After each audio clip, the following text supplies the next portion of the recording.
देखिए गरिमा जी, देश तो बहुसंख्यक से ही चलेगा।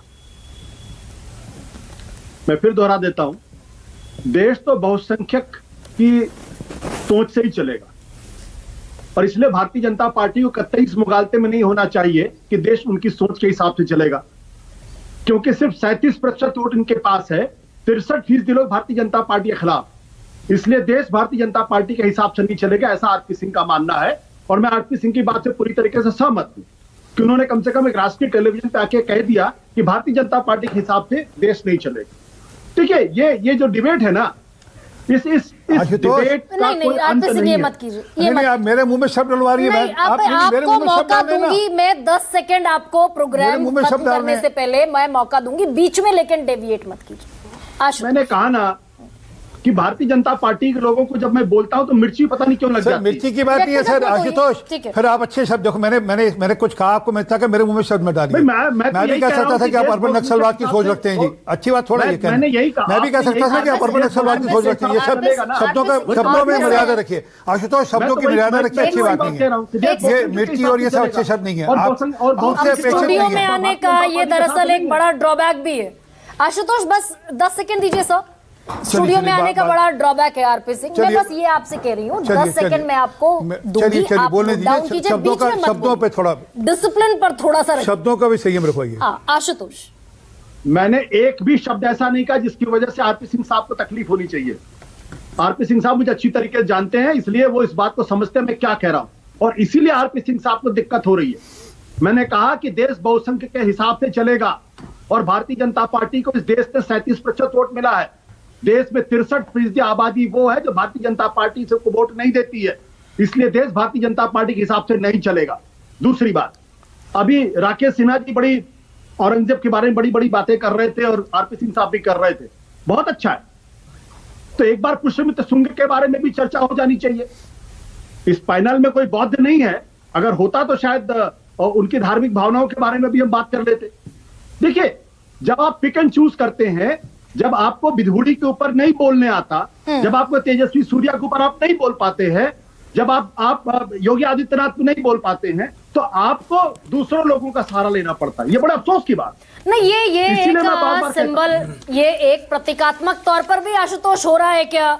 भाई इमरान प्रतापगढ़ी सांसद हैं, उन्होंने एक कविता इंस्टाग्राम पे पोस्ट कर दी, पुलिस ने FIR दर्ज कर ली। भाई धार्मिक भावनाएं भड़का रहे हैं, कोर्ट को डांटना पड़ा गुजरात पुलिस को।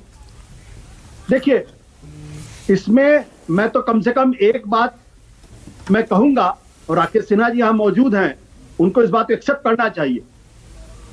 संघ परिवार की भारतीय जनता पार्टी की मजबूरी यह है कि वो अपने स्वभाव में मुसलमान विरोधी है, लेकिन इस बात को कह नहीं सकते। उसको दूसरे रास्ते से कहने की कोशिश करते हैं। अगर कहेंगे तो राकेश जी को मालूम है गोलवलकर की किताब में क्या लिखा हुआ है। मतलब आप ये कह रहे हैं, मोहन भागवत जो ये कह रहे हैं कि हम तो सद्भावना वाले देश हैं। नहीं, इस विचारधारा का सद्भावना से कोई लेना देना नहीं। गोलवलकर की किताब मेरे पास पड़ी हुई, अभी मैं निकाल के दिखा सकता हूं। तो मैं उस डिबेट पे जाना ही नहीं चाहता। मैं बेसिक बात ये कहना चाहता हूं कि इस देश के अंदर क्या एक दृष्टि काम करेगी या अलग अलग दृष्टियां काम करेंगी।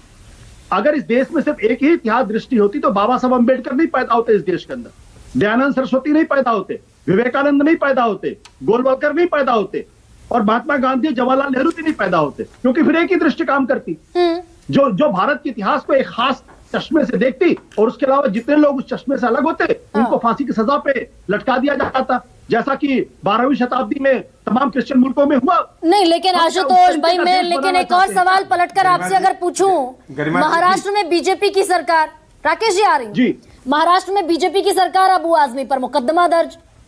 हाँ। जहां गुजरात में बीजेपी की सरकार, इमरान प्रतापगढ़ी पर मुकदमा दर्ज।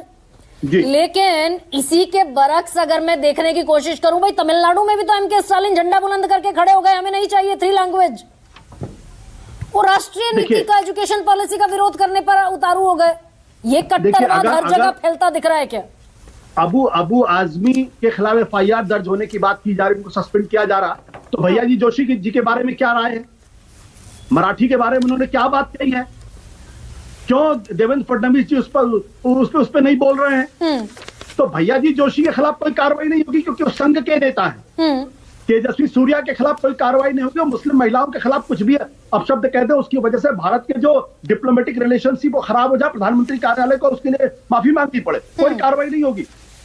और रमेश चंद्र बिधूड़ी के खिलाफ कोई कार्रवाई नहीं होगी, उनका प्रमोशन होगा, क्योंकि भारतीय जनता पार्टी से जुड़े हुए हैं। वो एक साथी मुसलमान को जितनी भी गंदी भाषा का इस्तेमाल कर सकते हैं करेंगे, और राकेश जी उनको डिफेंड करेंगे ओपनली। नहीं, लेकिन इस देश में मैं आशुतोष यहीं पर कंक्लूड करूंगी इस बहस को। सुप्रीम कोर्ट है इस देश में, सुमोटो एक्शन लेता है।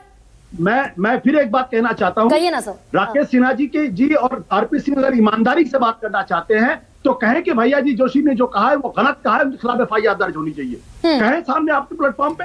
नहीं, इस देश में सर्वोच्च अदालत है, सुमोटो एक्शन भी लिया जाता है विधानसभा के पटल पर, विधान परिषद के पटल पर, मामले में और संसद में भैया जी जोशी के मामले में सुमोटो एक्शन होगा, सुप्रीम कोर्ट की बात की जाएगी। हाँ, बिधूड़ी के मामले में सुमोटो एक्शन की बात की जाएगी और सुप्रीम कोर्ट की बात की जाएगी।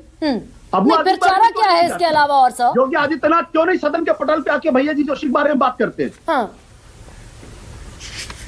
आशुतोष आप ही कंक्लूड कर दीजिए, क्योंकि समय मेरे पास मात्र 10 सेकंड का ही है। मैं एक बात कहना चाहता हूं, मैं आऊंगी इस देश को एक रेजिमेंटेड सोसाइटी के तौर पर कन्वर्ट करने की एक बहुत ही कुत्सित प्रयास हो रहा है,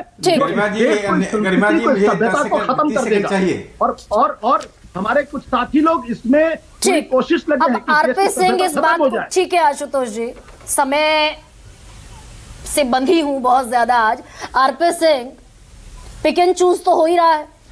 ये जो कोर्ट ने झाड़ लगाई है देश की अदालत ने गुजरात पुलिस को कि भाई क्या आपने ये